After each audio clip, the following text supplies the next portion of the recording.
திருச்சி அகில இந்திய கட்டுமான சங்கம் பதவியேற்பு விழாவில் கட்டுமானத் துறையில் நீர் மேலாண்மை திட்டத்தை டாக்டர் கே சீனிவாசன் பெற்றுக்கொண்டு சிறப்பித்தார். ஹார்முஸ் நீரிணையை அமெரிக்கா முற்றுகையிட்டுள்ளதற்கு எதிர்ப்பு தெரிவித்து ஈரானின் தெஹ்ரான் நகரில் ஆயிரக்கணக்கான மக்கள் திரண்டு போராட்டத்தில் ஈடுபட்டனர்.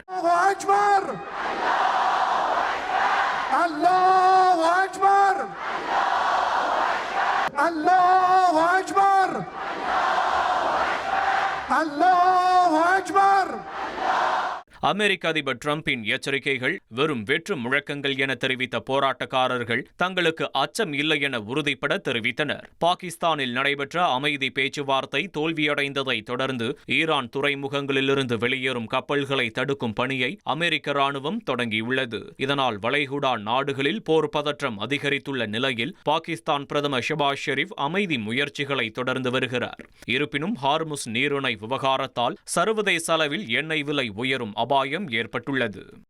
திருச்சி அகில இந்திய கட்டுமான சங்கம் பதவியேற்பு விழாவில் கட்டுமானத் துறையில் நீர் மேலாண்மை திட்டத்தை டாக்டர் கே சீனிவாசன் பெற்றுக்கொண்டு சிறப்பித்தார்.